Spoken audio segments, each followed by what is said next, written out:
글 한 편만 읽겠습니다. 제가 쓴 글인데요. 제목은 현대인들이 카페를 사랑하는 이유이고요. 카페는 어느새 우리 일상 속에 아주 깊숙이 자리 잡았다.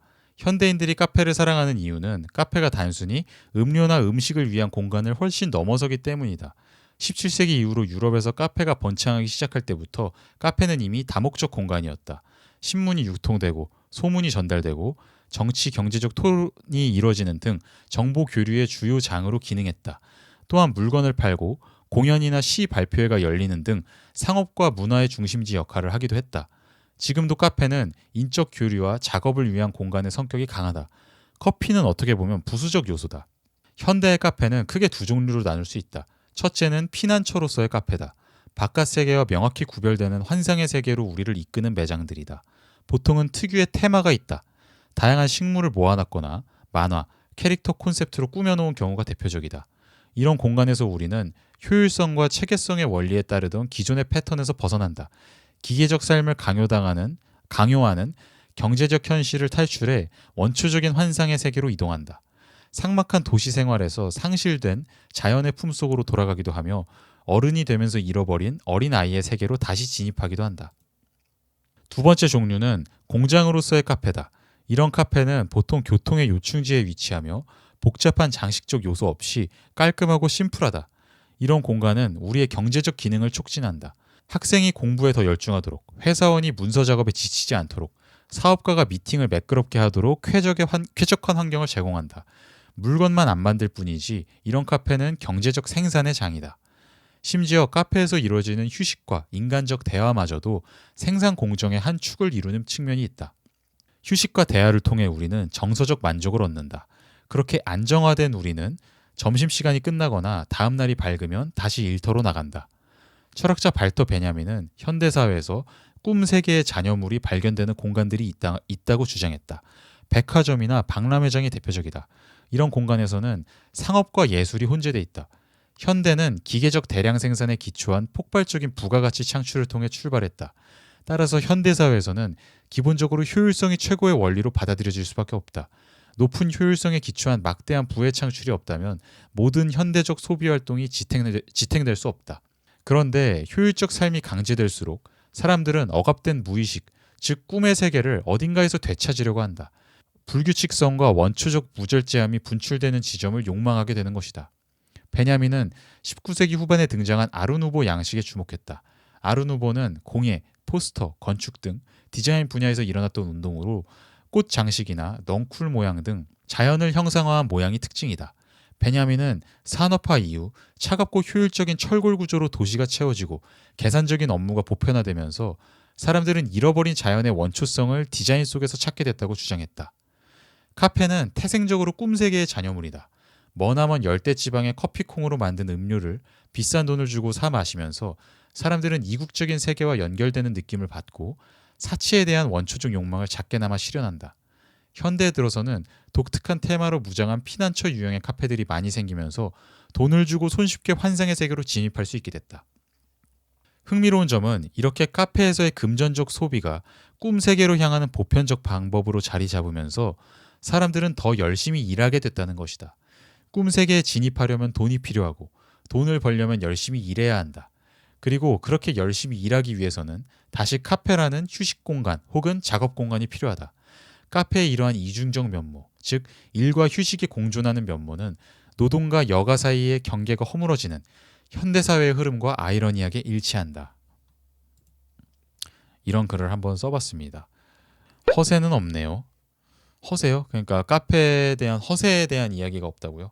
예전에는 카페라는 곳이 되게 자주 가지 않는 공간이고 비싸고 특별한 공간이라는 인식이 있었다면 지금은 카페는 너무 일상적인 공간이 돼서 지금은 되게 저렴한 카페도 많이 등장했고 우리가 뭐 여러 가지 목적에 따라서 다른 종류의 카페들을 가니까 카페라는 곳이 허세를 위한 공간이다라고 말하기는 점점 어려워지는 것 같고 얼마 전에 저희 외할머니가 서울에 사시는데 어머니가 외할머니 보러 이제 올라와가지고 같이 운동하고 커피숍에 가서 커피를 마셨대요. 근데 할머니는 이 동네에 되게 오래 사셨고 그 동네에 맨날 지나가면서 커피숍을 볼 거 아니에요. 카페를. 그러니까 카페라고 잘 안 해요. 어른들은 커피숍이라고 주로 하더라고요. 근데 저 그쪽 동네에 사거리가 있는데 그 사거리에만 카페가 5개 있거든요. 조금 더 100m 반경으로 삼으면은 거의 한 8, 9개 정도 있어요. 카페가 더 있을 수도 있는데 제가 모르는 것들이 진짜 많잖아요. 카페가 너무 많고 우리 생활에서 너무 중요한 곳이 됐는데 할머니가 그러더라고요. 나는 맨날 지나가면서 보는데도 그런 데는 들어갈 생각도 해보지도 않았어. 막 그래요. 그래서 누가 데려가야 가는 거지. 그런 데는 나는 안 가. 가볼 생각도 안 해. 막 이러는 거예요. 그러니까 제가 말하고자 하는 건 그러니까 이런 80대 할머니도 가는 곳이 됐으니까 카페라는 곳이 한국에서도 그러니까 되게 전혀 이상하다고 볼 거는 아닌 것 같고 나쁜 것도 아닌 것 같고 유럽에서도 카페가 어쨌든 유럽에서 나왔잖아요.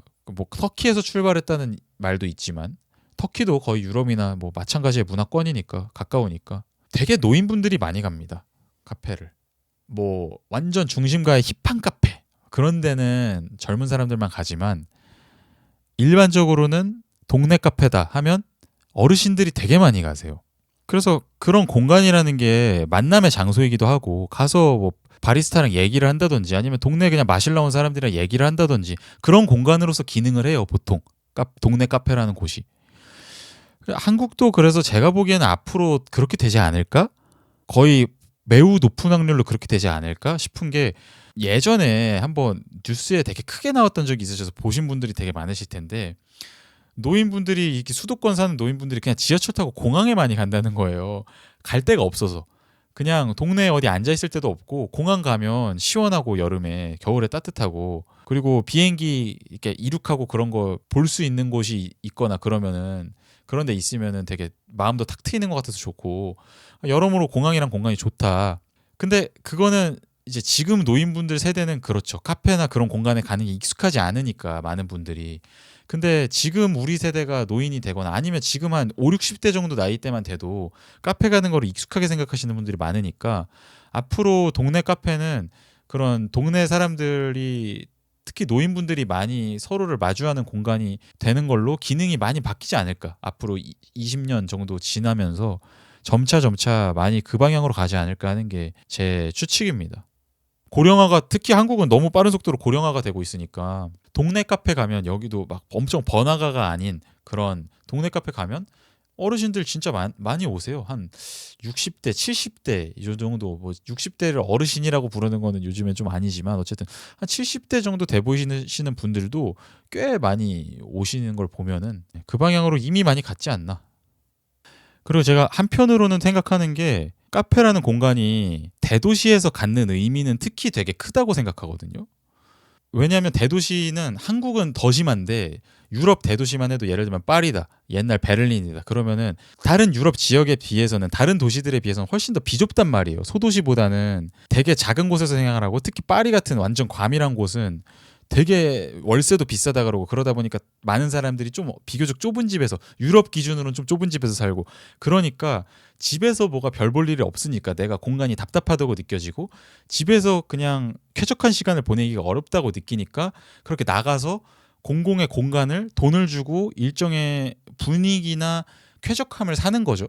그런 게 포함되어 있기 때문에 저는 카페라는 곳의 가격이 뭐 일반적으로 뭐 아까 어떤 분이 12,000원 이렇게 말씀하신 그런 거는 비싸다고 느껴지겠지만 이렇게 몇천 원 지불하고 그런 거를 누리는 거는 저는 개인적으로 아깝다고 느껴지진 않고 특히 서울은 그게 더 심하잖아요. 사람들이 특히 젊은 층 같은 경우는 다 원룸 살고 그러면 집에 있어봤자 너무 답답하고 뭐가 있겠어요. 그러니까 다 나가가지고 하는 거죠. 저도 여기 집이 그렇게 넓지 않거든요. 그래서 주로 카페 가가지고 작업을 많이 해요. 대신에 뭐 오래 일하려면 눈치 보이니까 프랜차이즈 아닌 카페 가면은 한 2시간 반 이 정도 하고 나오고 자리 안 차지하고 1인 가구들은 거실이 없어서 동네 카페가 공공 거실 역할을 진짜 그 기능이 엄청 중요하다고 생각해요. 카페가 없으면은 이 현대 도시인들의 대도시인들의 삶의 질은 급격하게 낮아지지 않을까. 이거라도 없으면. 더군다나 한국은 더군다나 공원도 없잖아요. 주변에. 공원이라고 해봤자 그냥 뭐 인공적으로 자기 나무 몇 개 심어놓고 그냥 잔디밭 해놓고 그런 정도의 공원이니까 자연을 우리가 거주지 가까운 데서 즐길 수 있는 곳도 없고 아름다운 곳에서 벤치에 앉아가지고 민기적 시간을 보내면서 행복하게 있을 공간도 잘 없고 그러니까 카페가 거의 유일하게 이 한국의 대도시 안에서는 좀 환풍구의 역할을 해주지 않나.